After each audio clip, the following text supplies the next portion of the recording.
So, sad story. This is a young 22-year-old YouTuber adventurer who unfortunately did not make it out of a storm in Sweden. Guys, as always, welcome to the channel. Realistic survival and preparedness is what we do here. If you want to learn more about all of this stuff, you have the channel with a ton of content. You have my books, Survival Skills, as well as Surviving the Economic Collapse. These books contain a lot of information that I've acquired over the years. First-hand experience, researching, studying, dedicating my life to this, which I share with you guys with what I do. And what I do here is not judge anyone. This is a young man, 22 years old, that lived his life the way he wanted. And that's always commendable. That's always to be admired. Now, what we can do here, and in many ways respecting what he obviously loved doing, is can we learn from this? He was a YouTuber like myself. He had a channel. I don't know. I haven't actually checked it out. His family is looking for the camera. They say it was maybe the most precious thing they have left of his last few days doing what he loved doing. There's the name of this kid. Storm had 1,000 subscribers in his YouTube channel. Storm Outdoorsy. There you go. So yeah, go check him out. This is the kind of thing that he loved doing. And what we can do here from our little place, from the comfort of our home, is not judge, but learn. And what can we learn? Well, Mother Nature is sometimes quite brutal. I don't know your personal experiences that you've had. I can tell you a few things. I've never lived like long term in a place where it's dangerous, you know. Like if you fuck up, you just don't make it back home. I have had a lot of experience in skiing in different places. Fortunately, I've lived in a little bit more of a cold weather sort of environment. Never like 50 degrees below, right? That sort of thing. Like, no, I have had some 20. That's centigrade. That's C. So make the conversion. He was, I think it says that it was 6 degrees under zero. So, but minus 6 degrees. It was minus 6 degrees, and because of the storm, it felt like under 18 degrees below zero. So that is, I've been in under 20 degrees zero, and let me tell you, it freaking, I mean, your eyes start freezing when you open them. So you kind of have to either like this or with your eye protection. It is freakishly cold. So apparently he had experience. He had been backpacking and camping for I mean, he was 22 years old, so it's not as if he had an entire life of this, but he had been doing this for I assume most of his adult life.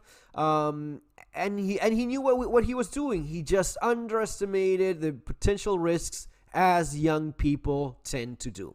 We've all been 22 years old. We've all known that, I can deal with everything. And that's the way it goes. And even for people that become, older, I think it's when you have others, depending on you, when you have kids, especially, like you go, no, fuck, if something happens to me, what happens to them? You don't start thinking of yourself. You start thinking of others, because up until that point, it's, I'm invincible. I'm invulnerable. Nothing could possibly happen to me, especially when you are younger. And it is dangerous, man. I'll be looking into, we'll be talking about, but I was watching this image. Rivers, lakes, oceans, the sea. These are all different things. Have you ever been swimming in a river, in the sea? They're all different. They all involve different challenges. A few years ago, I was swimming in the Irish Sea. No one else was going for a swim, but yeah, idiotic me as always, doing stupid shit. I was like, this is fine. I mean, it's really not that cold. So yeah, let's go for a swim. I had this watch. It was 13 degrees, not under zero, because that would be freezing. But let me tell you, 13 degrees C is freaking cold. I mean, you can still swim. It is a little bit like, wow. So yeah, I feel, yes. So that is my heart beeping.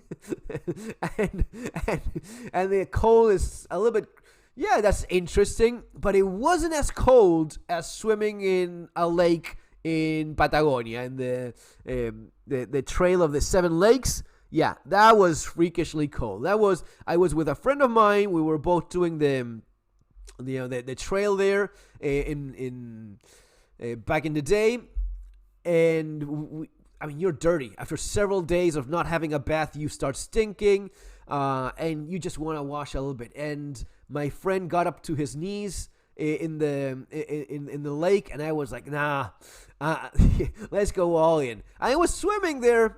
I've always I've had like years and years of swimming, first swimming lessons and then swimming training, so I know how to swim pretty okay, right? Not a lifeguard, but I can swim pretty well.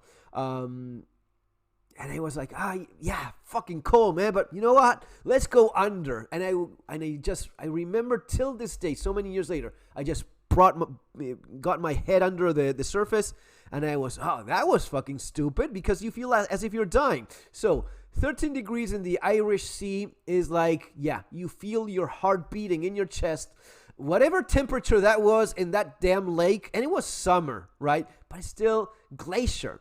Whatever that was, it was like, yeah, I feel my soul being compressed because of the pressure of the cold water. That's how horrible it is. And people die all the time. Usually, if a plane falls, like in one of these very cold lakes, I assume it's sort of the same thing in Alaska, which is, if you go like very, very much to the north or very much to the south, you kind of have those extreme temperatures in lakes. People have heart attacks. You just and you'll go there. So I remember that being very cold. If you had experience with snow, you know that is there's basically 3 stages. The first stage is, fuck, this is cold. The second stage is, oh, this really hurts, right? You feel like needles, thousands of needles just being, at the same time. And then there's the last one where you don't feel anything anymore. And that's when your nerves have effectively died. That's when your nerves literally died, and you start, it's going to go into no blood circulation anymore, and then it's freaking gangrene, and it becomes black, and you lose it. You probably saw how many people end up losing, and it's usually going to be on the thinner, especially when it's very cold. It's ears, the tip of your nose, right? Your fingers, the smallest one first, your feet. And usually it's very common that among like the serious backpackers and, not only backpackers, but the ones that do like mountain climbing guys, most of those have lost toes. The pinky finger, I don't know if there's many that have those left. And why is it that happens? Well, because even though it does hurt when it's very cold, especially when you're like, oh yeah, we keep on going, and you don't even realize, but your toes already froze. And then you take off your boot and it is black.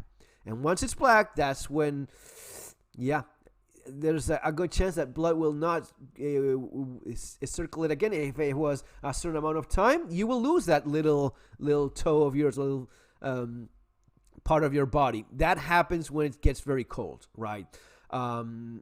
Water involves its own challenges. The lake water is one thing. Swimming in the ocean is something else. Oh, I just swim very well. Okay, yeah, you're not gonna be stronger than the damn current. If it's taking you away, it is. If you've ever been caught in a current, it takes everything from you to make it out of there, and that's if you can. There's people that drown all the time because, I swim just fine. I swam in the ocean all of my life. Okay, but there's one damn current that is very strong. Someone will have to drag your ass out of there, and hopefully someone will see you so as to help. Because if not, you're done. Depending on the current, you may be done or not. Rivers is another thing. There's parts in Argentina, some rivers are like freaking mud. Right, gigantic, but yeah, it's just 1 inch under the surface. You don't see that person anymore. There was one case that a woman got hit by one of these jet ski things, and they hit her in the head, and she was knocked out, right, cold by the impact, and under the surface, and everyone around her, they just could not find that woman. And then there's currents under the surface, and then there's vegetation in the water that you can get entangled. So a number of risks that you just don't assume, and those things can still happen. So a lot of care with nature. You have to respect nature. You have to be very careful. These are not cool things, but these are things that happen, right? It's not as, oh yeah, I was lost in the middle. No, he was not lost in the middle of anything. He was a day hike away from his car, but in right conditions. It's not the same thing to go hiking when everything is fine than when there's a lot of fresh snow that goes knee high or waist high or God knows where. And even worse, doing it at night when it's very cold and when you have a snowstorm going on. Apparently, the snowstorm was so intense that it had ripped some trees, unrooted some trees. So we assume very cold. He was found without his tent. So apparently they assumed that the tent was blown away and just ripped away. He started walking. I assume he made a phone call. So a friend apparently called him, warning him. He said, no, I'm going to be just fine. Then he got worried and he called his grandma, telling her he's going to be okay. And then when he finally got really scared, he called the emergency services. But you have a freaking snowstorm going on. There's no way of getting a helicopter to help you if it's just ripping away trees. And by the time they were able to get to him, it was just too late. So it was an empty backpack that he had, and he was apparently walking and trying to get out of there. And his, ended up freezing. He just froze to death, unfortunately. Things that happen when you just assume. It's crazy, but these things, a lot of people just don't. You think that this is a joke. Oh, well, skiing in Aspen, Colorado, good old USA. I had skied before in Argentina. We went skiing to Aspen many years ago with my family, and we have all of this ski gear. And because when you're young and you're, fuck it. Well, I went skiing without any eye protection, nothing. And it was okay. During all day was okay. Just a little bit of very shiny stuff going on, right? So by the time we start driving back home or back to the hotel, I started, this is hurting. This is not good. And then it keeps getting worse and worse, and then you realize you're not seeing well anymore, and then you don't see a damn thing. So they take me to the doctor, and the doctor in Aspen, Colorado says, you went skiing without any kind of eye protection, you're a fucking idiot. Yeah, of course. Okay, now you're going to be blind for a day or two, all right? But will he have? It is crazy. You go blind. Snow blindness is a thing because snow, especially fresh snow, reflects 80% of the UV light right back into your eyes, and that's gonna burn your eyes. You end up with some kind of permanent damage for sure. You do recover. I mean, I did. So that's what I can tell you. I can tell you that it was fucking scary that first day, especially that first night, and the following day, and my family were like, we'll go ski, you just stay here, you're gonna be okay, blind. And I just had to turn everything off because everything was painful and I could not see. And maybe this close and barely like touching. I remember, the things to remember. I remember that I got into the bathtub and I said, okay, just wait here until you get better. And I could not even watch TV. Everything hurt and you couldn't see. By the end of the following day, I was a little bit better, and the following day I was okay, and with good eye protection, I went skiing again. Right, that was it.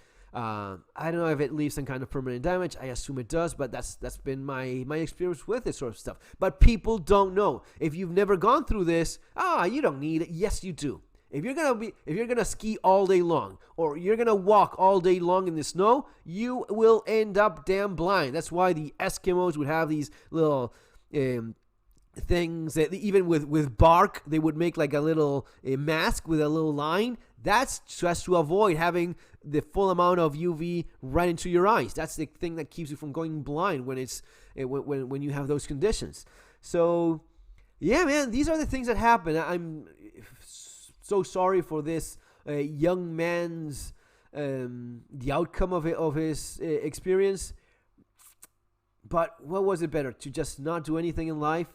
You know, the lesson here is go out there, have the adventures, have the fun, especially when you're young, especially when you have the time. Those are some of the most precious moments that you have, and the times in which you can do the most stupid things, which are the ones you end up remembering. But my humble advice is a little bit more care. A little bit, when you have that friend calling you and telling you, dude, you know what? Stop fucking around. Get back here because it's going to be bad.